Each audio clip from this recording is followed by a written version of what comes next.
buenas y bienvenidos a mi canal.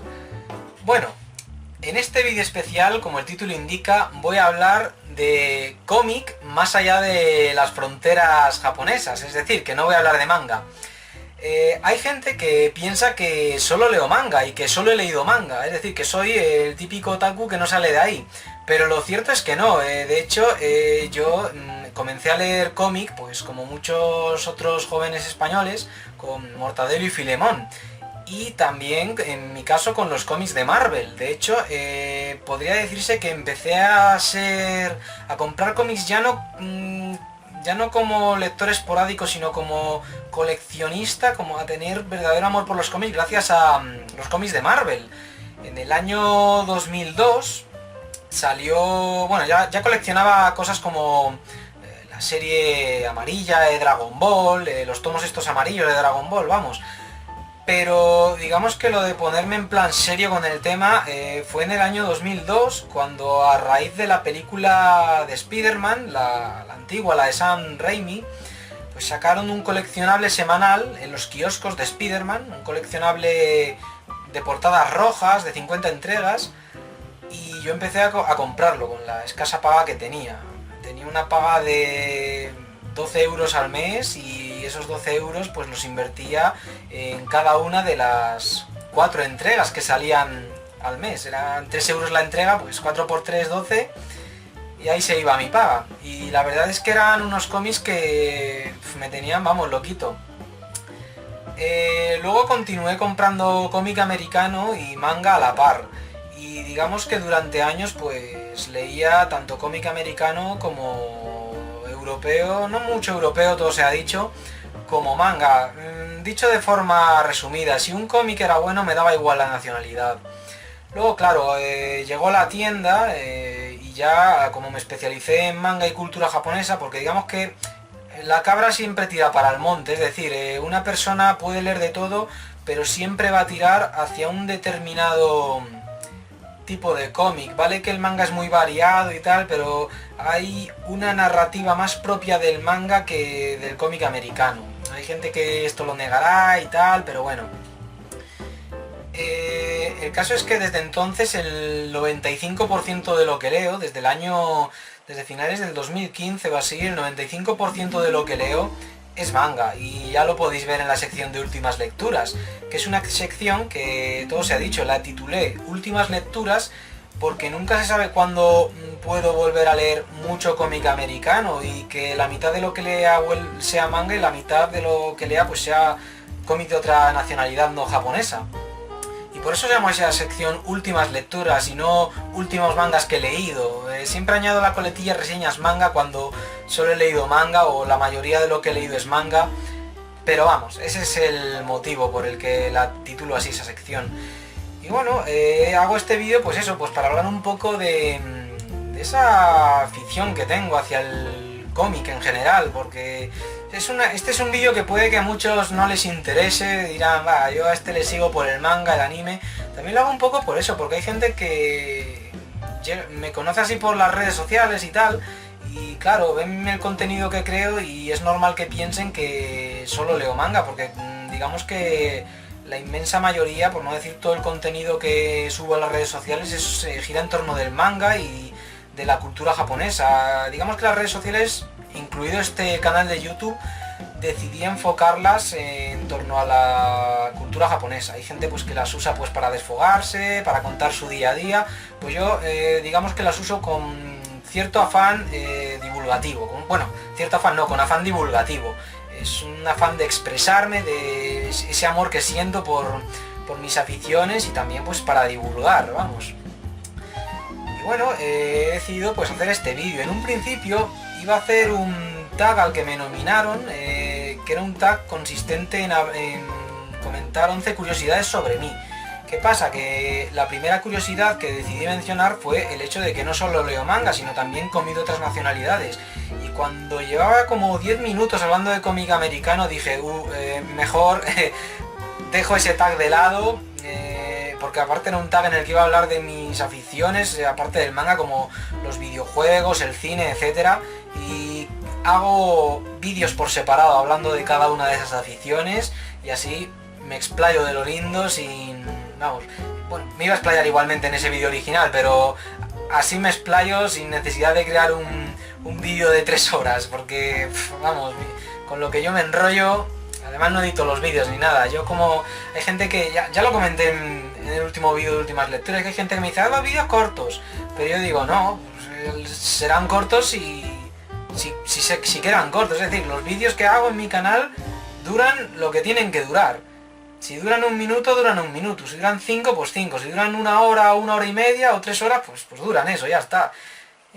Ya digo, yo hago estos vídeos con afán divulgativo, pero también para expresarme, porque me gusta esto de sentarme aquí tranquilamente y hablar a la cámara y compartir mi afición con todos vosotros.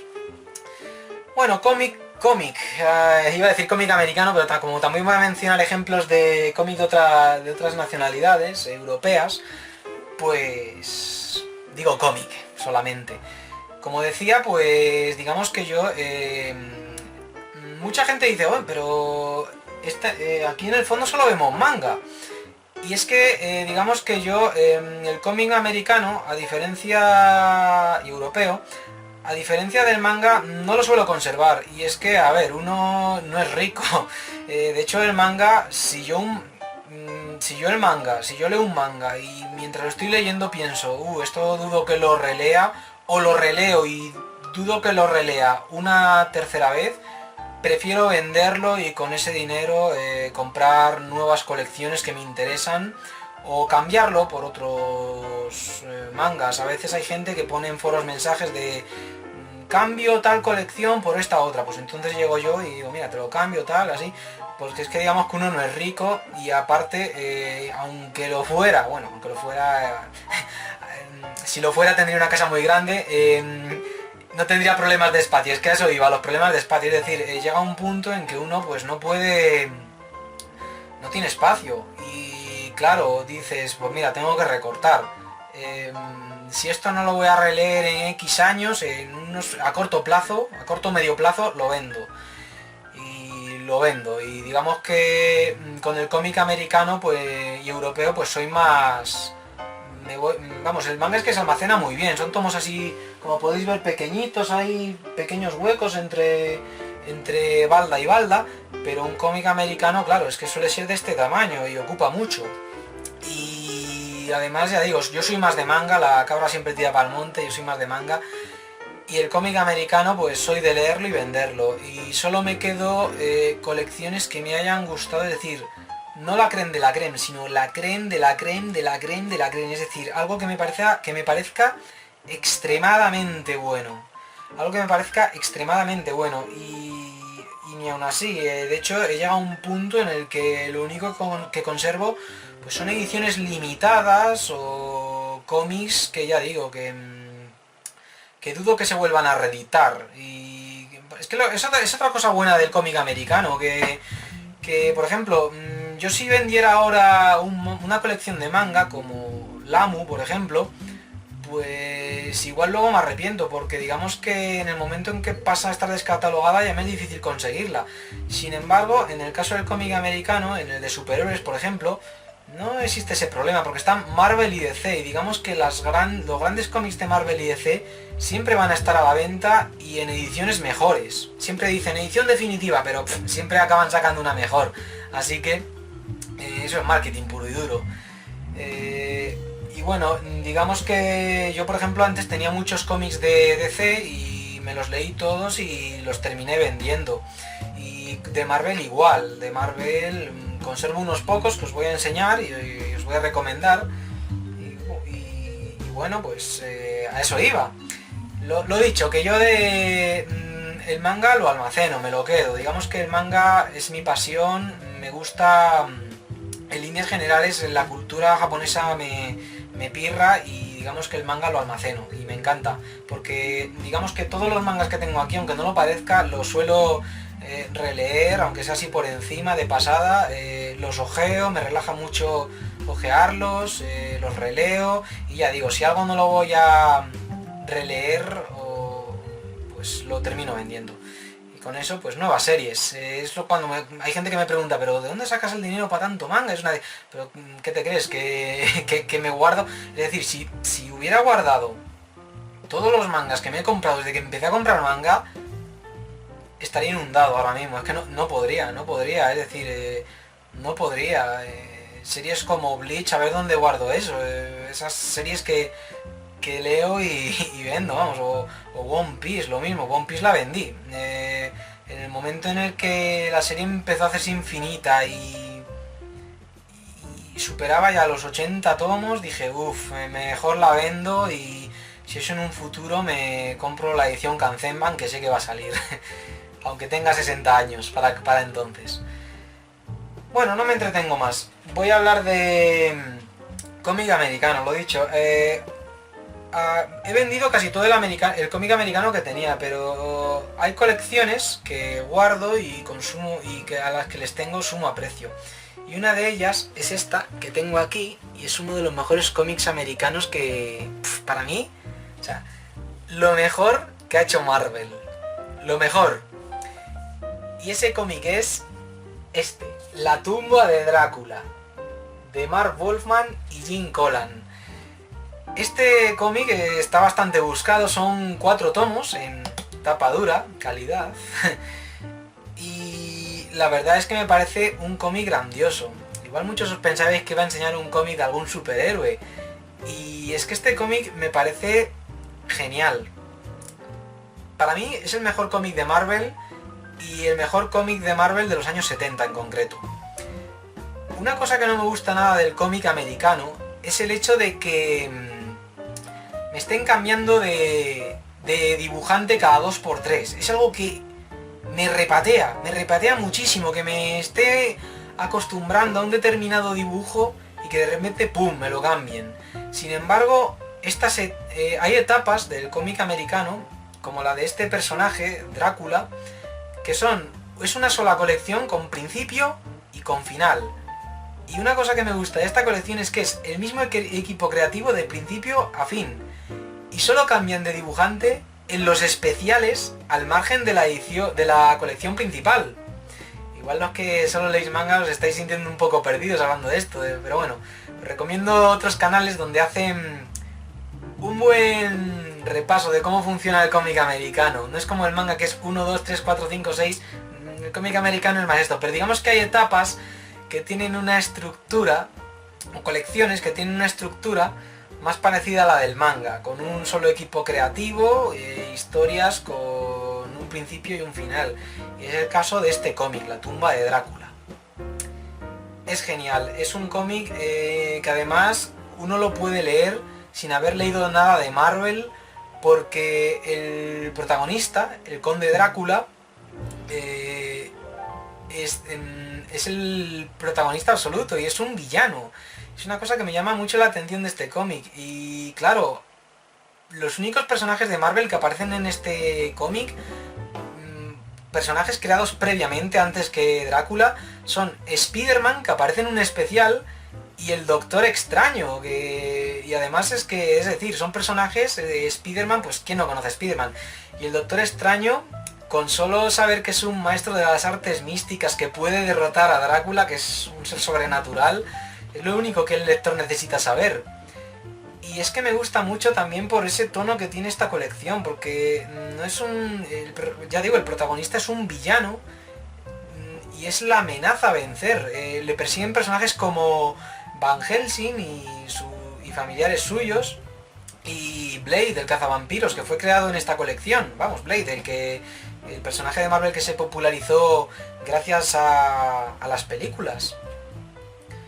Es un cómic genial, tiene un arte impresionante de Gene Colan.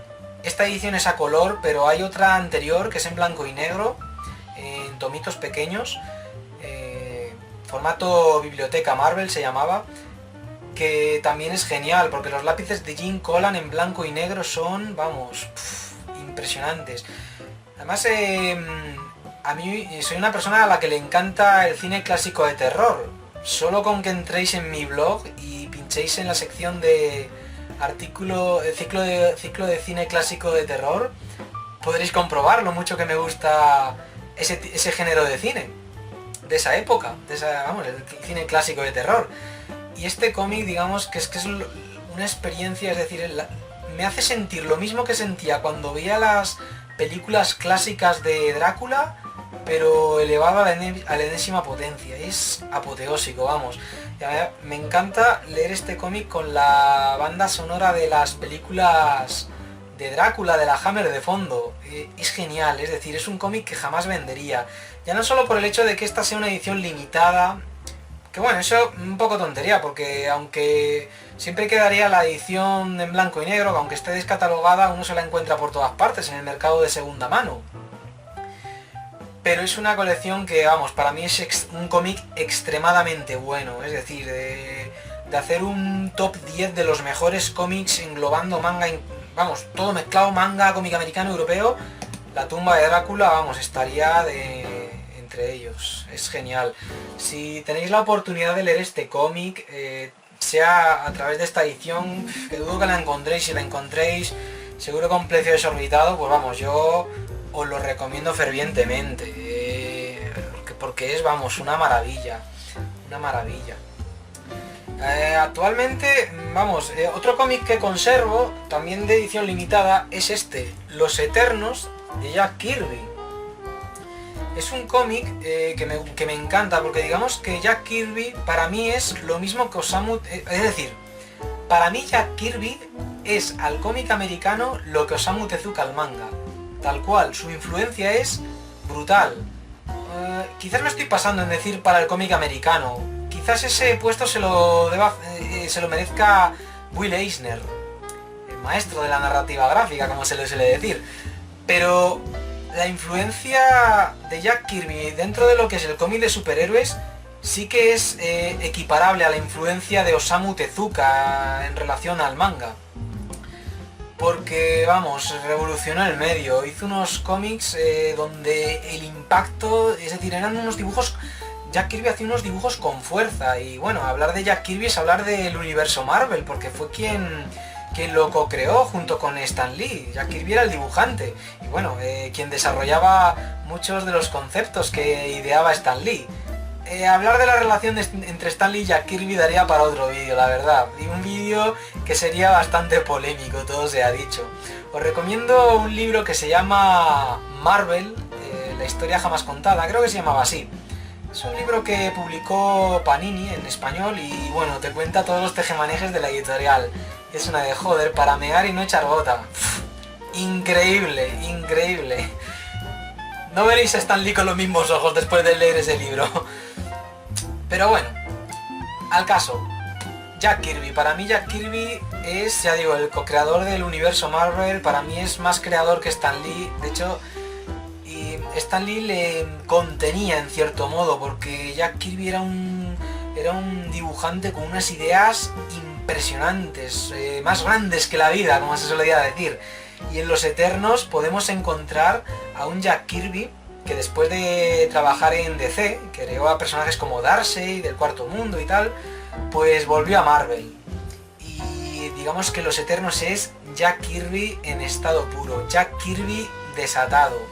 Unos dibujos que no destacan, con unos combates que no destacan por la fluidez narrativa, sino por el resultado final, por esas viñetas que te muestran a un personaje recibiendo un puñetazo, o sea, transmiten una fuerza, y ese colorido que tienen los dibujos de Jack Kirby es brutal.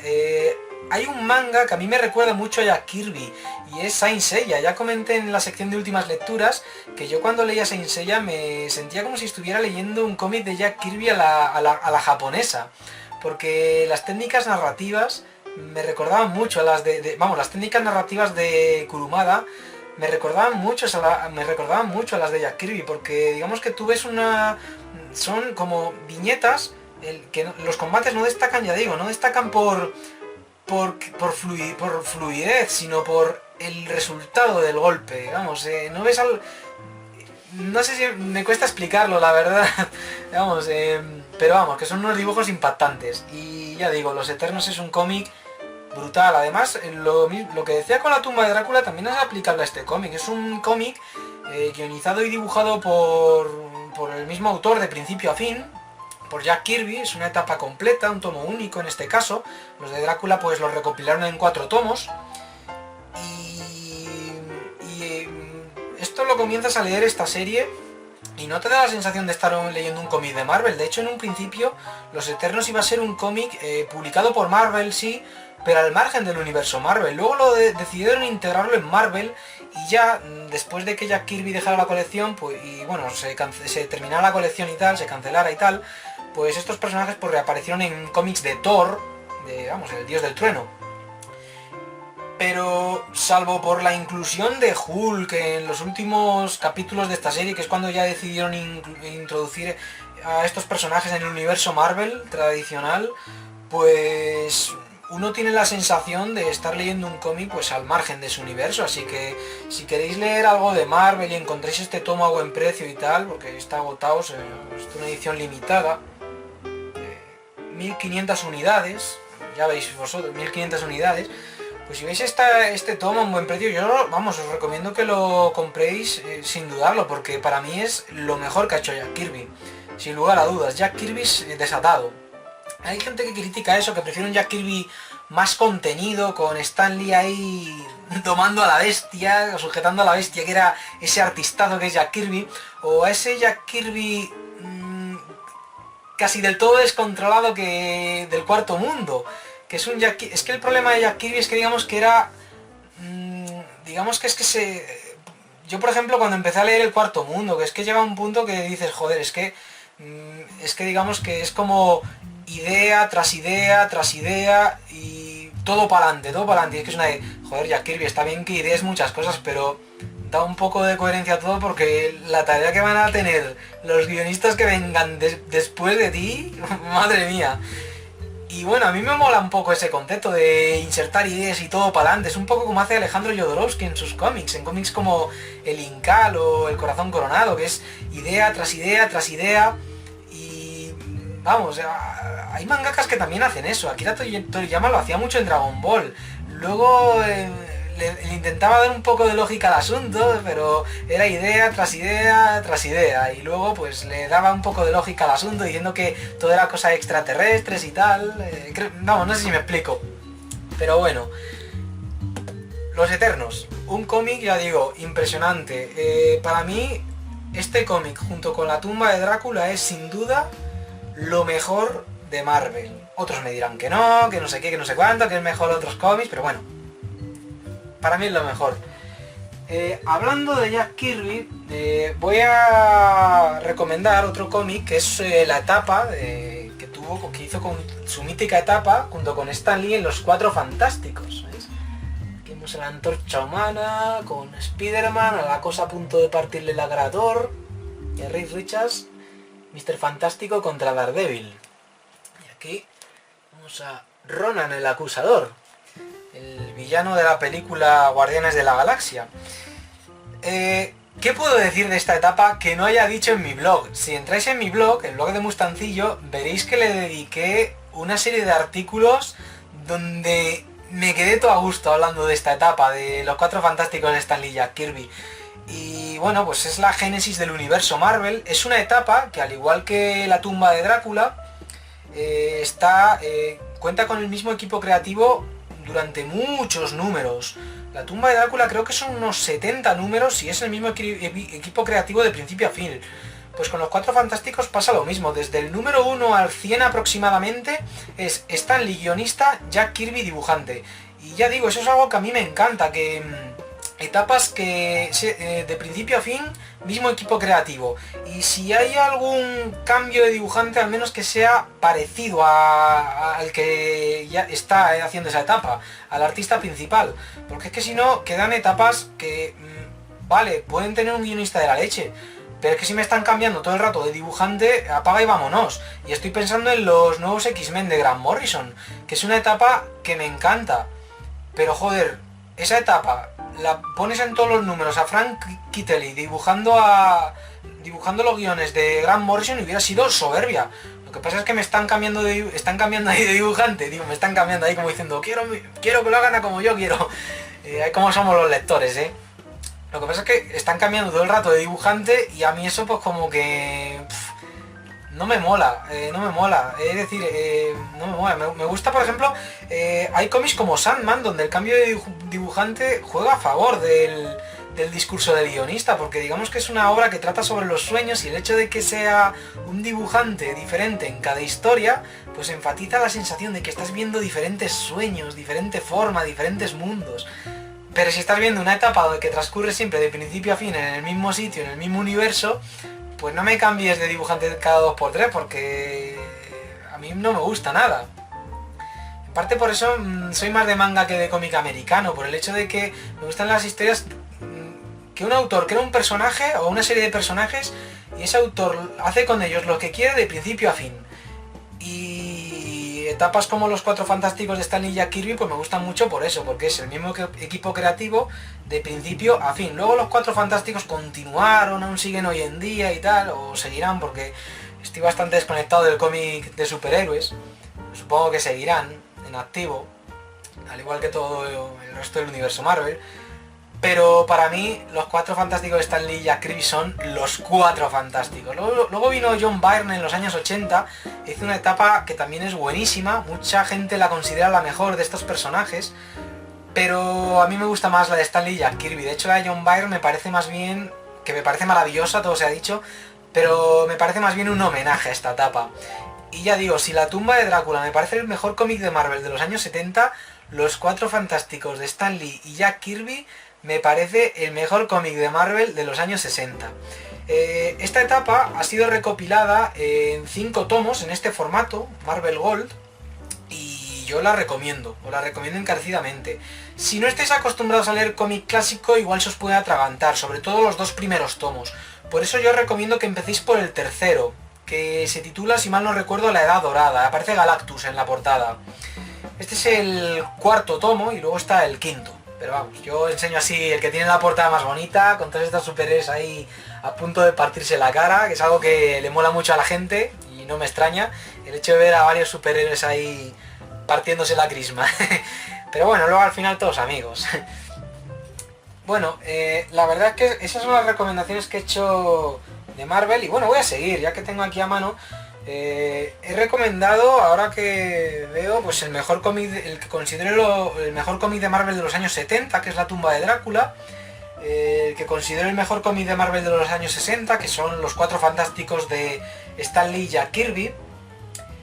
Y ahora voy a recomendar lo que considero no solo el mejor cómic de Marvel de los años 80, sino también uno de los mejores. Los que sabéis de cómic americano seguro que sabéis cuál voy a mostrar. Y no es otro que el Daredevil de Frank Miller. Es decir, me encanta esta etapa. Además, si solo habéis leído manga, este es un buen inicio porque Frank Miller es un autor que mezcló técnicas narrativas ya existentes en el cómic americano con técnicas narrativas del manga, en especial de los mangas de Kazuo Koike y Goseki Kojima, los autores de El lobo solitario y su cachorro, Hanzo, Asa el ejecutor, etc. De hecho, el estilo de Frank Miller recuerda poderosamente al de Kojima. Solo coger un tomo de Lobo Solitario, de Hanzo, de todas estas series que está editando ahora CC Ediciones de estos autores y compararlo con el dibujo de Frank Miller, veréis que es parecidísimo. Además es un cómic, la etapa de Frank Miller en Daredevil, que tiene mucha influencia del manga, no solo en por la estética, por la narrativa, sino también por la inclusión de elementos de la cultura japonesa, como por ejemplo Electra, el personaje de Electra, o los ninjas de la mano. Iba a decir del pie, pero no, los del pie son los ninjas que aparecían en las Tortugas Ninja, que las Tortugas Ninja, para quien no lo sepa, surgieron como un cómic underground que parodiaba al Daredevil de Frank Miller, lo que son las cosas, ¿verdad? El Despedazador, el personaje este que salía en las Tortugas Ninja, pues era una parodia de uno de los ninjas más poderosos de la mano. Luego, por ejemplo, el maestro de las Tortugas Ninja, el maestro Astilla, pues es una parodia del maestro de Daredevil que se llamaba Stick. Está todo relacionado, vamos. También os recomiendo las Tortugas Ninja, el cómic, la serie, pues bueno, la volví a ver hace unos pocos años y muy infantil. Pero bueno, no, a veces viene bien rememorar un poco la infancia, ver lo que a uno le gustaba y tal, así, como curiosidad, nunca está de más. Bueno, el Daredevil de Frank Miller, ya digo, es brutal. Si habéis visto la serie de Netflix, que os encantó, a mí me encantó. De hecho, no soy muy de... Las pelis de superhéroes y tal, pues salvo excepciones no me suelen gustar mucho, pero salvo excepciones como Iron Man, la primera, la de los Vengadores, la segunda del Capitán América me gustó. No me suelen gustar, la mayoría pues me aburren, hablando en plata, y de hecho ya me bajé del carro en los Vengadores 2. Pero hay productos del universo Marvel cinematográfico como la serie de Daredevil que me encantaron y en parte porque me recordaban poderosamente a esta etapa de Daredevil. Es genial, es un tomo que cuesta bastante, pero joder, son 1000 páginas que madre mía, es, vamos, impresionante, impresionante. Luego está, hay gente que me dice, ya, pero es que yo no quiero leer Daredevil esta etapa porque es que no he leído lo que hay antes del personaje, pero no hace falta. Yo comencé a leer Daredevil por esta etapa sin haber leído nada del personaje y me enteraba de todo. Y es que es lo bueno que tiene el cómic americano a veces, que por ejemplo, antes de llegar Frank Miller a Daredevil, pues este personaje era un personaje caído en desgracia. Es decir, las ventas de Daredevil eran bajísimas. Así que el editor en jefe de Marvel por aquel entonces le dijo a Frank Miller, mira, toma este personaje y haz con él lo que quieras. Y Frank Miller, perfecto. Y Frank Miller pues hizo con Daredevil lo que quiso. Tuvo total libertad creativa y eso dio lugar a esta grandísima etapa que tuvo su prolongación en el famoso Born Again. Ya digo, es maravilloso y es lo bueno del cómic americano, que por ejemplo yo me he fijado que las mejores etapas de Marvel y de DC pues son aquellas en las que el editor en jefe deja total libertad creativa a los artistas, a los guionistas, a los dibujantes. Y hay otra etapa que me recuerda mucho a la de Daredevil de Frank Miller y es la del Capitán Marvel de Jim Starlin. Hace poco Panini ha sacado un tomo recopilatorio que recopila esa famosa etapa y es el génesis de esa etapa es muy parecido a la del Daredevil de Frank Miller. Es decir, el Capitán Marvel era un personaje, pues lo mismo que Daredevil antes que llegara Frank Miller, caído en desgracia, las ventas de la colección eran bajísimas y el editor en jefe de por aquel entonces, en los años 70, le dijo a Jim Starlin, toma este personaje y haz con él lo que quieras. Y Jim Starlin, ¿qué hizo? Cambió el concepto del personaje y tal, creó a Thanos y del mismo modo que Frank Miller creó a Elektra como su personaje, un personaje sobre el que Frank Miller tenía totalmente control, pues Jim Starlin creó a Thanos y a muchos otros personajes como Drax el Destructor, Gamora. Y bueno, luego pues lo mismo hizo en Warlock y digamos que el tomo recopilatorio este que ha sacado Panini pues recopila las historias de Jim Starlin como guionista y dibujante del Capitán Marvel y de Warlock, que en realidad es historias que te cuentan pues cómo los héroes Marvel con el Capitán Marvel y Warlock a la cabeza se enfrentaron a Thanos. Y la verdad es que Thanos pues es un personaje fascinante, además me encanta porque es que Jim Starlin creó a ese personaje y hizo lo mismo que Frank Miller con Elektra. En el momento que dejó de guionizar cómics de Marvel, ese personaje como que lo dejó inactivo, como diciendo, este personaje es mío, lo he creado yo y solo yo puedo tocarlo. Luego, pues claro, los años pasaron y bueno, ya al final pues cedió y Marvel pues cedió a ese personaje a otros guionistas. Y así tenemos hoy en día pues hacen cómics de Thanos, cómics de Elektra, pero en su momento eran, digamos, los personajes que solo... que quien mejor lo manejaba era el autor original. Es como un poco como lo de Howard el Pato. Howard el Pato es un personaje que creó Steve Gerber y el mismo Steve Gerber lo dijo, que cualquier cómic de Howard el Pato que no estuviera guionizado por él no era un cómic de Howard el Pato, porque Howard el Pato era como como el propio Steve Gerber, dibujado en cómic, el propio autor en forma de pato en las páginas de un cómic.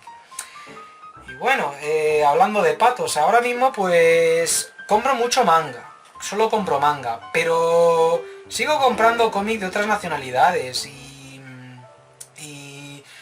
la mayoría de cómics de otras nacionalidades que leo no lo compro, sino que lo cojo de la biblioteca y tal, o bueno, algunos sí, de vez en cuando cada alguno. Tengo pendiente por leer este cómic, Pyongyang, que vamos, el universo de...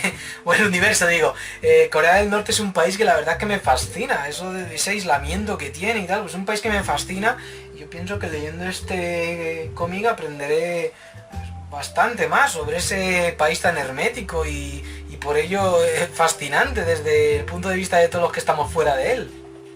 Bueno, como decía, hablando de patos, ya que menciona Juego del Pato, pues digo, hablando de patos. Ahora mismo solo hay dos colecciones que sigo comprando, aparte de las colecciones de manga que compro mes a mes. Y aparte del manga, pues una de las colecciones que hago es esta, la gran dinastía del Pato Donald. ¿Veis? Aquí tenemos al Pato Donald, aquí otra entrega con el tío Gilito, a punto de zambullirse en su piscina de monedas. Estos cómics cuesta 12,99 la entrega y es un precio pues prohibitivo, pero todo se ha dicho, es que son cómics de Carl Barks, es decir, dibujados y guionizados por Carl Barks. Igual diréis, ¿quién es Carl Barks? Vale, pues solo voy a decir una cosa. Carl Barks es un autor al que el manga le debe muchísimo, porque fue uno de los autores que más influenciaron en Osamu Tezuka a la hora de redefinir las bases del manga. No olvidemos que Tezuka era un gran admirador de Disney, pero de las películas de Disney, de los cortos de Disney, de los cortos animados de Disney y tal. Pero solo hay que leer La nueva isla del tesoro de Tezuka y leer una de las primeras historias que hizo Carl Barks, que es una historia en la que el Pato Donald va a una isla del tesoro, para ver las similitudes tanto a nivel narrativo como visual. Es decir, de hecho, hay una famosa felicitación de Navidad en la que Osamu Tezuka dibuja a Astro Boy con el Pato Donald felicitándole la Navidad a Carl Barks. Y es que era una de las grandes influencias de Tezuka. O sea, fijaos lo que estoy diciendo, fijaos. Carl Barks era una de las grandes influencias de Osamu Tezuka. Es raro de oír, ¿verdad? Porque normalmente siempre estoy, tal autor estuvo influenciado por Tezuka. Este otro autor de manga tiene influencia de Tezuka, pero escuchar Tezuka tuvo influencia de tal autor es una de joder, ¿cómo será ese autor? Es como, no sé, hablar de Jesucristo y luego de Dios. O sea, si Osamu Tezuka es Dios, si Osamu Tezuka es Jesucristo, pues Karl Barks es Dios. Pero bueno, yo prefiero decir que Osamu Tezuka es el dios del manga y Karl Barks uno de los dioses que le influenciaron. En fin, pues son cómics muy buenos, la verdad, los de Karl Barks. Hay gente que ve esto y piensa que son pues como los cortos del Pato Donald o dibujitos bobos para niños pequeños que se chupan el dedo, que no salen, que aún no han terminado preescolar, pero nada más lejos de la realidad, Son cómics que son súper críticos con la sociedad. De hecho, el tío Gilito es una parodia andante del hombre de negocios, del avaro, de que quiere... Es que a mí una cosa que me gusta mucho de estos cómics es lo cercanos que resultan, porque digamos que yo, por ejemplo, leo Drácula o Los Cuatro Fantásticos o el Capitán Marvel y tal, y a fin de cuentas estoy viendo historias de superhéroes que sí, que tienen problemas así que me resultan familiares y tal, solo hay que ver a Spider-Man, tienen problemas y tal, pero no los siento tan cercanos como las historias que aparecen en estos cómics, porque son historias muy del día a día. Hay una historia que me gusta mucho, en la que el Pato Donald, que es el sobrino del tío Gilito, pues se pone a llevar la empresa del tío Gilito, y el tío Gilito, pues claro, es que es un tío que... si no le pagan, dice, no me has pagado el alquiler, pues te echo de casa. Y el Pato Donald, qué malo que es. Y el Pato Donald, pues bueno, termina heredando la empresa del tío Gilito y dice, yo ahora la voy a llevar y voy a ser bueno con los clientes para que me quieran. ¿Y qué pasa? Que los clientes empiezan a aprovechar de él, y entonces el Pato Donald ve como todo eso como su moral se tambalea. Es muy interesante y la verdad es que son muy cómicos. Los personajes, pues ya digo, están genial construidos. Está el tío Gilito, que es una parodia del típico empresario que quiere dinero, dinero, dinero. El Pato Donald, pues bueno, es digamos que representa pues la clase obrera, va ahí de trabajo en trabajo y tal. Es muy bonachón. Luego, por ejemplo, tiene un primo que se llama Narciso Bello, que es un pato que tiene suerte, que es el típico pato que tiene la típica persona que tiene suerte y ya por ello va dando lecciones del palo. A mí no me han dado nada regalado en la vida, yo me lo he ganado todo solito, y en realidad es que tiene una suerte que ni se la cree él. Y él pues no ve esa suerte y la justifica con que se ha esforzado y tal. Son cómics, ya digo, con mucha crítica social, y me resulta increíble que tengan tanto tiempo, más de 50 años. Me resulta increíble porque tratan temas muy vigentes.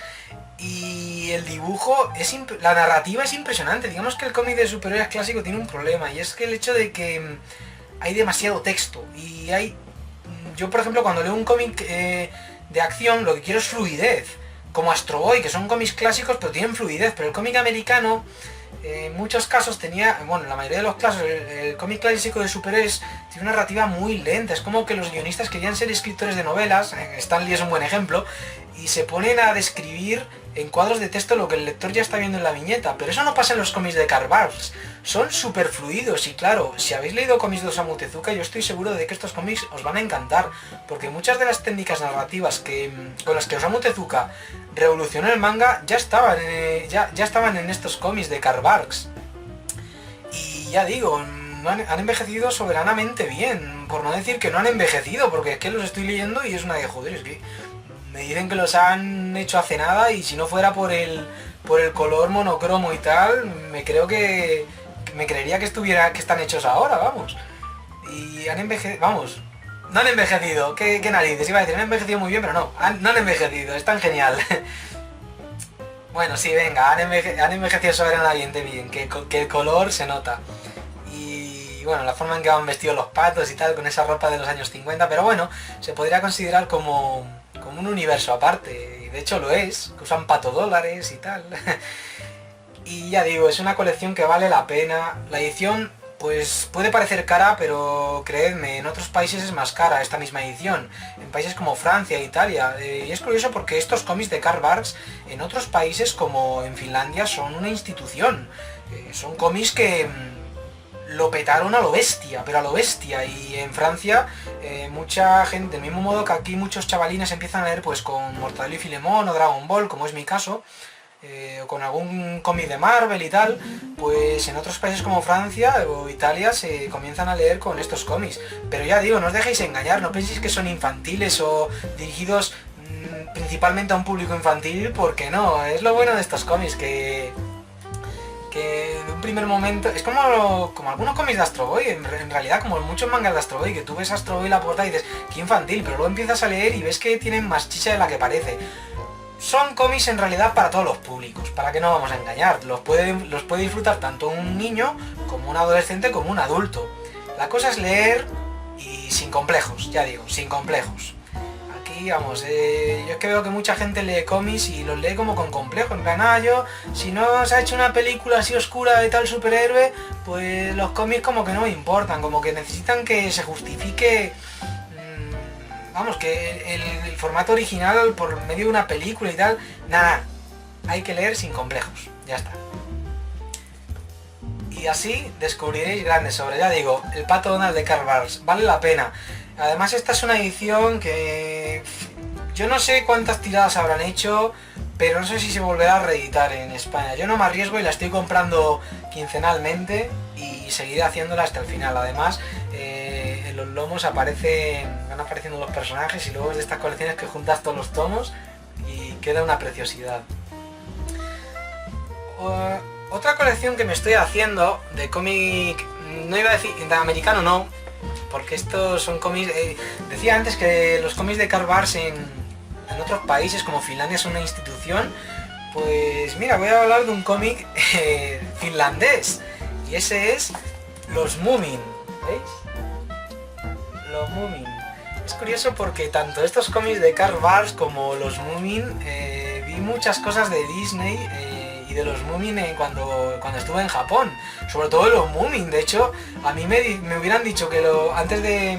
Si no conociera nada de los Moomin, me dicen que son japoneses y me los creo, porque es que había tanto merchandising de los Moomin. Por lo visto, se hizo una serie de anime en los años 60 en Japón de los Moomin y petó, y vamos, lo petó. Pegó muy fuerte en Japón y eso hizo que se hicieran a lo largo de las décadas muchas series japonesas protagonizadas por los Moomin, que el cómic original pues es finlandés. Y es una de las colecciones que me estoy haciendo, la verdad. Aún no la he leído, siendo sincero, pero vamos, espero que salgan más números y cuando tenga un hueco, vamos, yo voy leyendo así con calma y tal. Todos los días leo unas mínimo 2 horas y poco a poco pues voy leyendo lo que tengo pendiente, así que espero poder comentar este cómic en la sección de últimas lecturas. Y la verdad es que tiene pintaza. Y bueno, esta colección, la de los Moomin, y esta otra, la de Karl Barks, la de la gran dinastía del Pato Donald, son las dos colecciones no manga que estoy haciendo en la actualidad. Y el resto de cómic americano que compro, pues lo compro y tal, o europeo, pero con la intención de leerlo y acto seguido venderlo, porque ya digo, no soy rico ni tampoco tengo espacio para todo, así que ya tengo suficiente con el manga. Los que compréis mucho manga me comprenderéis, o los que compréis mucho cómic americano y no podéis permitiros tampoco tener mucho manga. Al final cada cabra tira para un monte distinto, no todos tenemos los mismos gustos. Por eso, esa es otra cosa que comentaba con un colega, que por ejemplo hay un comportamiento que yo he estado viendo mucho, sobre todo no, en realidad lo he visto, es que es una cosa que me he relacionado tanto con gente que solo lee manga, con gente que solo lee cómic americano, y pienso que lo peor que puede haber son los prejuicios, porque es que yo veo a mucha gente que ataca el cómic americano como diciendo, todos son superhéroes, es lo mismo, tantos cómics de Spider-Man, todos son iguales. No. Los cómics de superhéroes, a ver, es que yo he visto discusiones que, siendo sincero, me provocan un poco de vergüenza ajena. Es cuando veo a dos adultos diciendo, Hulk es mejor que Thor porque Hulk es más fuerte. Y es que eso me parece un poco... No sé, a ver, si un niño es un niño pequeño, pues vale, he visto esas conversaciones. Y entre adultos, si es en plan coña, pues mira, las veo bien, me parecen chistosas, conversaciones chistosas y tal, entre colegas, así, para hacer la coña, en plan, me gusta Hulk porque le pega un hostiazo a Thor y le manda a su mundo de vuelta. Si es en plan coña, bien, pero en plan serio ya me da un poco de vergüenza ajena, que lo he visto. Y... bueno, y esto es extendible a la gente que discute, en plan, Marvel es mejor que DC, o DC es mejor que Marvel. Lo que quiero decir con todo esto es que en el cómic americano lo importante no es el personaje, sino el equipo creativo que hay detrás, el guionista y el dibujante. A mí me encanta Daredevil, me encanta el Daredevil de Frank Miller, me encanta otras etapas de Daredevil, como la guionizada por la guionista Ann Nocenti, me encantan. Spider-Man, lo mismo, la etapa de Stan Lee y Steve Ditko, de la cual escribí en mi blog, podéis ver los artículos de esa etapa, que me parece de lo mejor de Marvel de los años 60, junto con los Cuatro Fantásticos de Stan Lee y Jack Kirby. Me parece genial, pero luego hay otras etapas de Spider-Man como la de Straczynski que también me encantan, o la de Roger Stern en los años 80. Lo que quiero decir es que lo importante es eso, el equipo creativo que hay detrás. Lo importante no es el personaje, porque es que hay etapas de Spider-Man que son malísimas. Y claro, es ahí cuando... o de los Cuatro Fantásticos, es decir, me encantan los Cuatro Fantásticos de Stan Lee y Jack Kirby, pero es que luego hay cómics de los Cuatro Fantásticos... guionizados por guionistas que ya hasta me he olvidado del nombre, que eran malos con avaricia, o del Capitán América, que hay una etapa que leí, dibujada por Rob Liefeld, que es para mear y no echar gota, malísima, pero malísima. ¿Qué quiero decir con esto? ¿Que el Capitán América es un mal personaje? No, porque tiene etapas que son buenísimas, como esa que guionizó Steve Englehart en los 70. Los que me estéis escuchando ya podréis deducir que me gusta mucho el cómic clásico de superhéroes. El cómic actual no quiere decir que no me gusta, lo que pasa es que me desenganchó bastante, aún así no me cierro. Si a mí me dicen, léete este cómic de Marvel que te va a encantar, que te conozco, pues yo lo pongo en mi punto de mira y no digo yo que no lo vaya a leer. De hecho, antes de que me ponga a hablar de esto, de los cómics americanos que me gustaría leer, que tengo en el punto de mira, lo que quiero decir es eso, que yo me he fijado que en el cómic americano he visto gente que se pone barreras, en plan, yo solo leo de Marvel, pues yo solo leo de DC, y luego en el manga he visto gente que dice, yo solo leo manga, no me gusta el cómic americano, o gente que lee cómic americano, yo solo leo cómic americano, a mí no me gusta el manga porque es todo lo mismo que Dragon Ball, o el estilo de dibujo del manga es lo mismo que... es todo el rato lo mismo, o gente que solo ve anime, el dibujo americano actual son siempre los mismos dibujos, todos tienen las mismas sonrisas que en Steven Universe y en Gravity Falls, pero yo es que pienso que eso es tener una mentalidad como muy cerrada, porque en realidad hay de todo y hay una variedad brutal y cuanto más lee uno, más se da cuenta de lo que hay ahí, que es interminable. Y es que me fascina cuando veo a alguien discutiendo en redes sociales, que es algo que yo nunca he entrado en una de esas discusiones porque es que me da un poco de vergüenza ajena, por eso lo comento ahora aquí. Pero lo que quiero decir es que es el hecho eso de ponerse barreras, ¿qué gana uno con eso? Porque es como que se está autolimitando con lo bonito que es el mundo del arte. Y muchos me dicen, es que no hay dinero para todo, pero es que yo no estoy hablando de comprarlo, estoy hablando de leerlo. Tengo un colega que ha leído un porrón de manga y un porrón de cómic americano, pero un porrón, no os imagináis cuánto, y apenas ha comprado. ¿Qué hace? Ir a bibliotecas, que hay... Claro, si uno vive en un lugar apartado de las grandes urbes, pues lo entiendo. Pero vamos, viviendo en una gran urbe y tal, pues es que joder, hay muchas opciones para leer sin necesidad de gastar mucho. Y lo que quiero decir es eso, que en resumidas cuentas, no os pongáis barreras, en serio. Yo soy el primero en decir que la cabra tira para el monte. Yo, por ejemplo, leo de todo, pero tiro más para el manga. Ahora mismo estoy en una etapa en la que el 95% de lo que leo es manga. Es posible que vuelva a tener una etapa en la que lea de todo por igual, pero ahora mismo estoy muy a gusto como estoy y voy a seguir así. Pero no digo que no vaya a cambiar, vamos, es que esto es así. Es que eso de ponerme barreras en plan, yo solo leo esto porque sí, porque me lo he propuesto, pues como que no. Prefiero fluir y a ver a dónde me lleva ese río. Creo que me estoy explicando, vamos. Espero poder explicándome bien. Lo que quiero decir es eso, que no os pongáis barreras, que leer de todo. Leer de todo. Hay canales de YouTube que me gustan mucho y que sigo de cómics. Por eso precisamente, porque hablan de todo. Y todo se ha dicho. Algunos de esos canales pues tú lo ves y dices, este tira más para el cómic de superhéroes. Este tira más para el cómic así independiente, con estética así, como he dicho, a lo Steven Universe y tal. Cada uno tiene sus gustos, cada uno tiene... Y tampoco veo mal que haya gente que... Bueno, tampoco critico a los que se cierran en una sola cosa.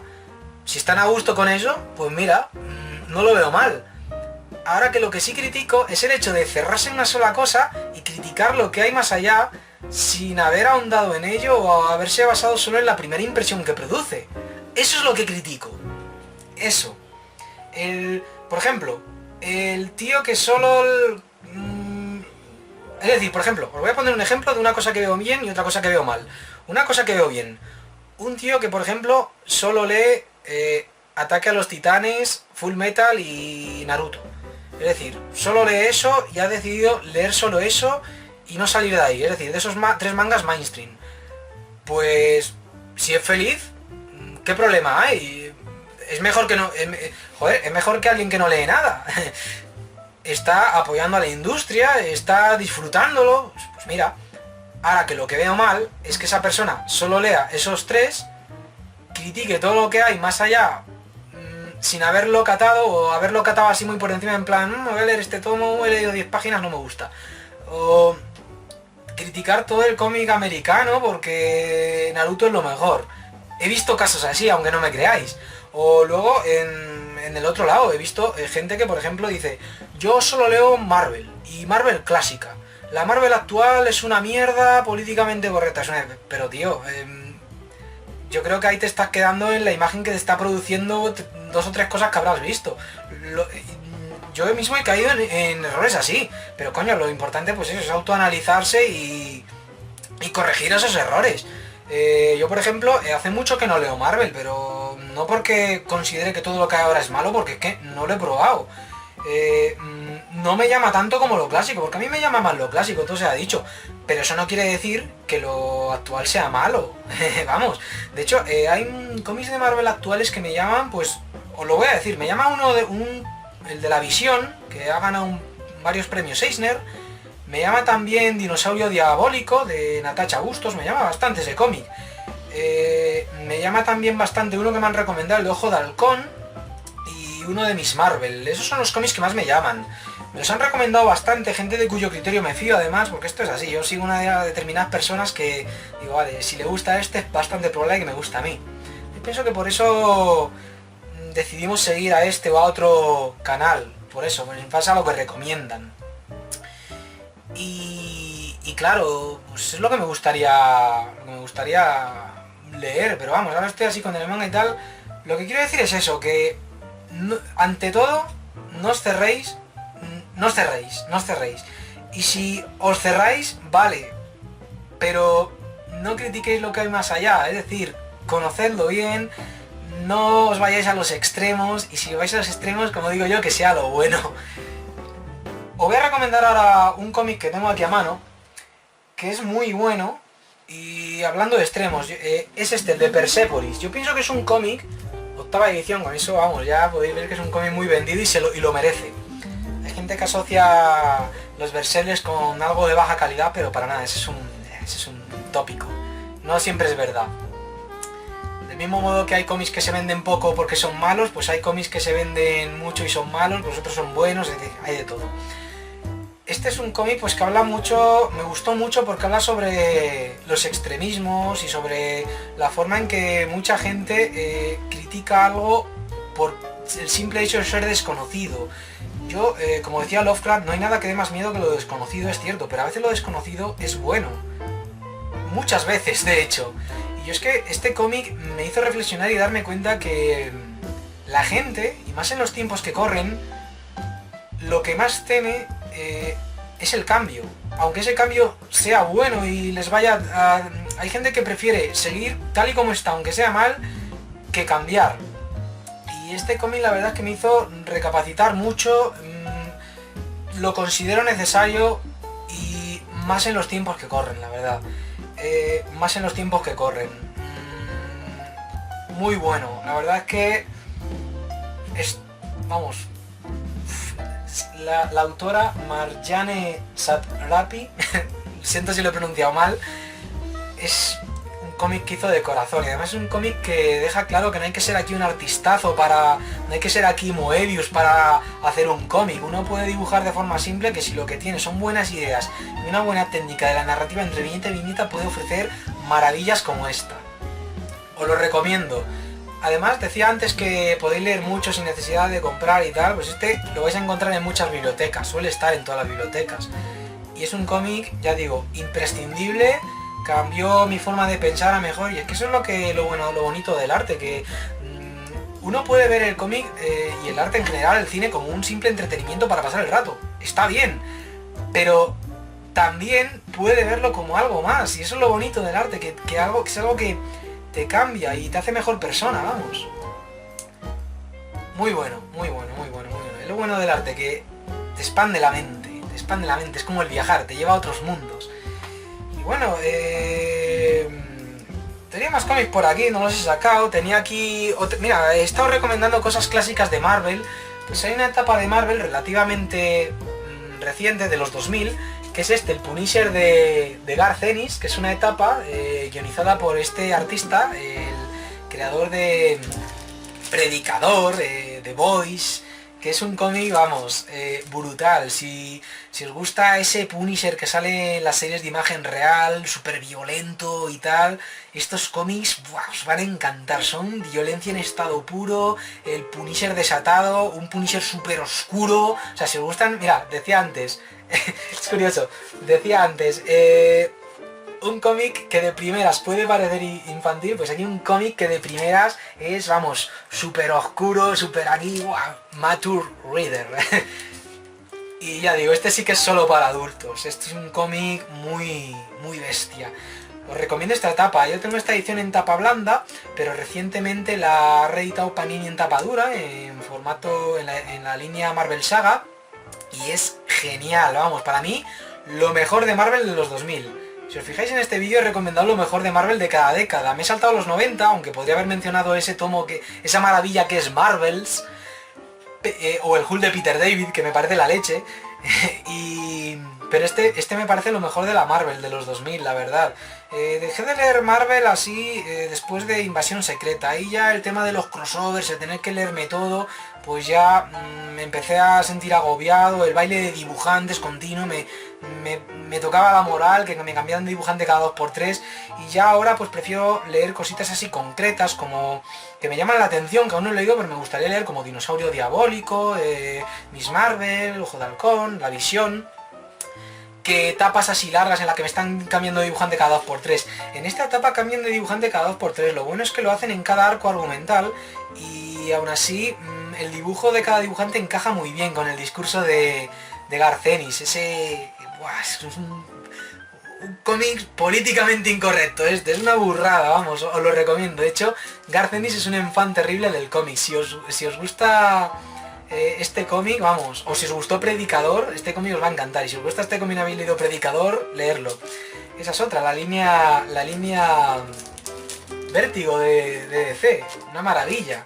Estoy recomendando mucho de Marvel, la verdad, pero bueno, voy a recomendar algo más clásico aún que todo lo anterior menciona. Y esta es otra de las grandes influencias de Osamu Tezuka, que es el Popeye de C. Segar.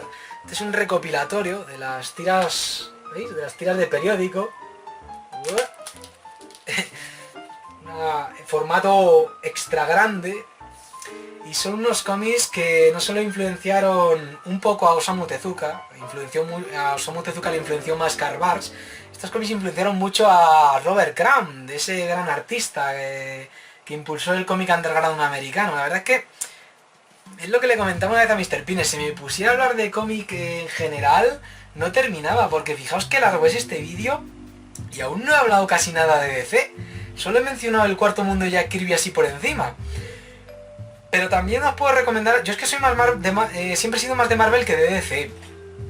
Eso no quiere decir que DC no me guste, para nada. Yo ya digo, estoy abierto a cualquier cosa. Si el cómic es bueno, me da igual, de donde sea, de qué compañía sea, etcétera.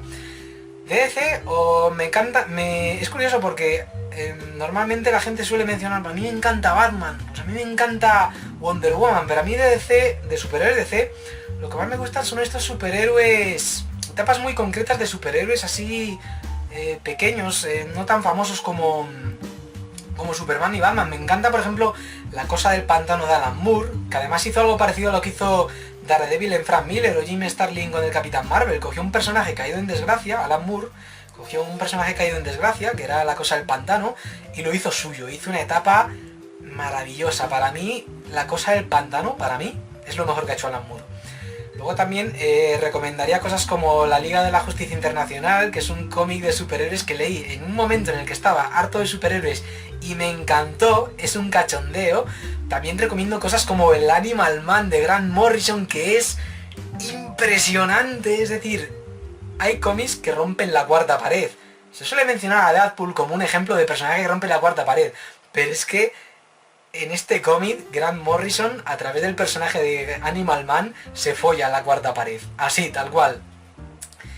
Y luego pues hay cómics como Hitman, de Garth Ennis, del mencionado Garth Ennis, que también me gustan mucho. Y ya de superhéroes así famosos, pues me gusta mucho el Superman de John Byrne, me parece genial, me parece lo mejor que ha hecho este autor, el Superman de John Byrne.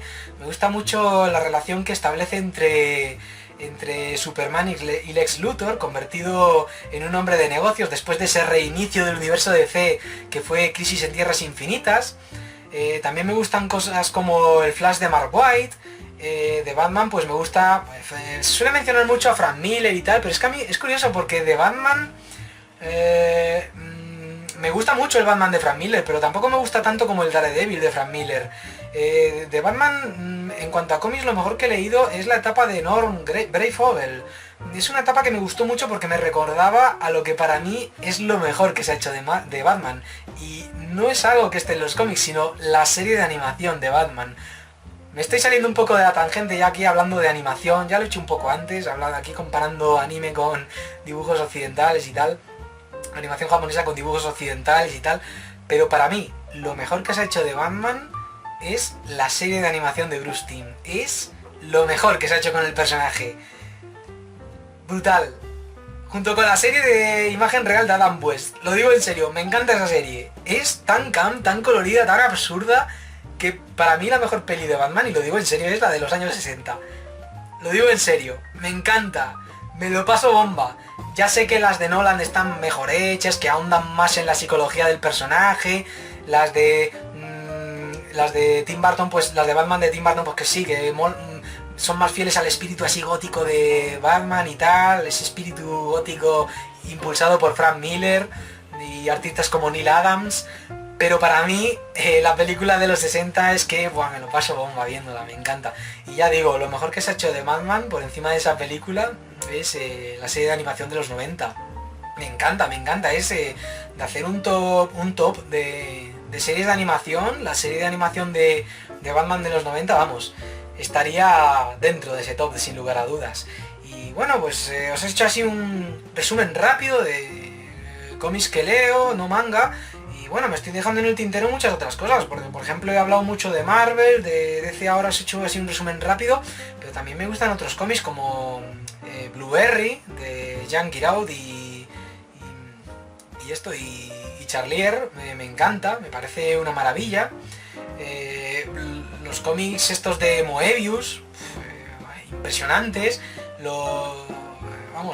o los de Alejandro Jodorowsky, el Incal, que está dibujado por Moebius, o los Borgia, que me parece una salvajada, una brutalidad, me parece genial.